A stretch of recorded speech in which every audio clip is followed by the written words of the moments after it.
si conseguimos pasar una feliz tarde de jotas juntos. Así que vamos a poner todos, nosotros y vosotros, la mejor disposición para que todo discurra felizmente. Agradecemos al Ayuntamiento su colaboración para poder disponer de este maravilloso teatro que hoy convertimos en Centro Aragonés. Diríamos que hemos transformado un poco nuestro salón de actos para que así todos podamos estar más cómodos, que nadie se quede fuera, como le pasó al obispo en la catedral. Así que también aprovechemos las comodidades, espacio y posibilidades técnicas que nos ofrece. Tenemos un recuerdo muy cariñoso y sentimental para todos aquellos que hoy ya no están entre nosotros y que también disfrutaban de nuestra compañía y motivos folclóricos. Sobre nosotros, los que estamos aquí abajo, os diré que estamos todos un poco nerviosos y con la espalda, justo allí donde termina, un poco apretada. Pues aunque quizás no os lo parezca, siempre impone estar aquí delante. No somos profesionales, pero hemos puesto muchas horas de trabajo y tesón para ver si conseguimos que no os deis cuenta de ese detalle y consigamos transportaros hasta ese punto de emoción que siempre transmite nuestro folclore cuando se hace con cariño e ilusión. Así que por favor os pido, como siempre, que seáis comprensivos con nuestros fallos y muy generosos con vuestros aplausos. Si acabado el festival resulta que os ha gustado mucho y alguno de vosotros se encuentra tan animado que le gustaría estar dentro de la farándula, cantando, bailando o tocando, no tiene más que decírnoslo y será recibido con gozo y alegría. Como siempre, lo dividiremos en dos partes. Así podremos beber y desbeber, ajustarnos un poco las enaguas y los calzones en el entreacto, para que nos veáis guapos y guapas, lozanos y lozanas. Y ya sin más, comenzaremos nuestro espectáculo con la presentación del festival y el goteo de piezas que iremos desgranando. Que lo disfrutéis. ¡Viva el Centro Aragonés! ¡Viva Aragón! ¡Viva la Virgen del Pilar! Gracias.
estamos en el pueblo por la noche y vas a cantar una rondita. Vamos a ver cómo estamos.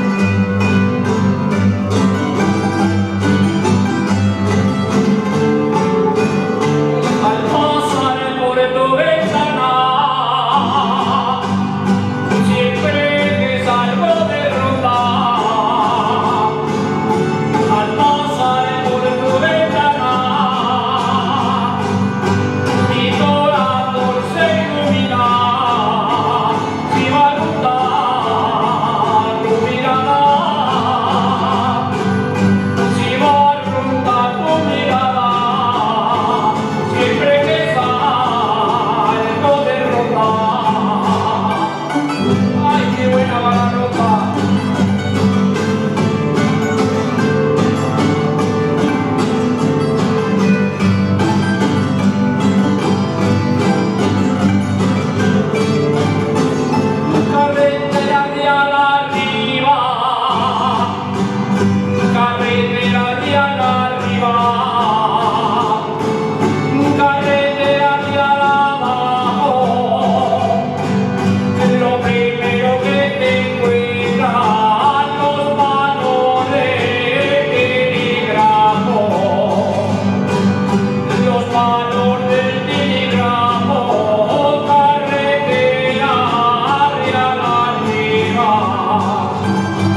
con una grave preocupación.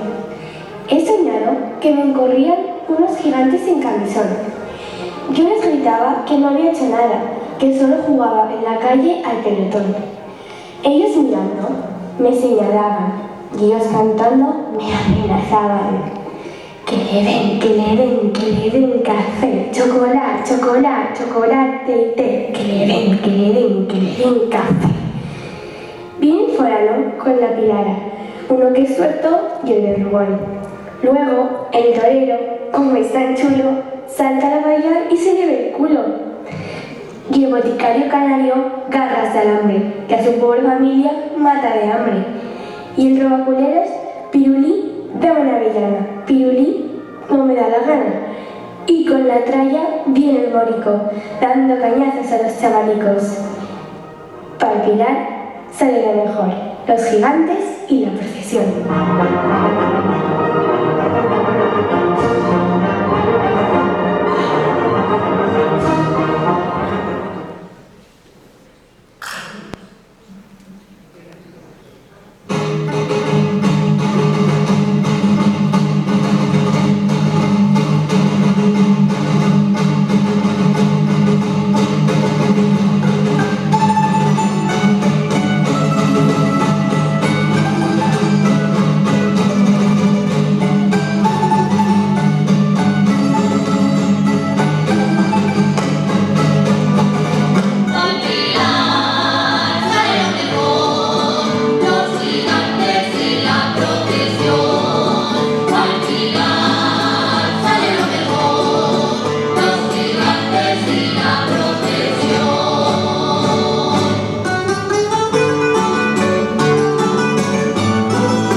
Doña Godina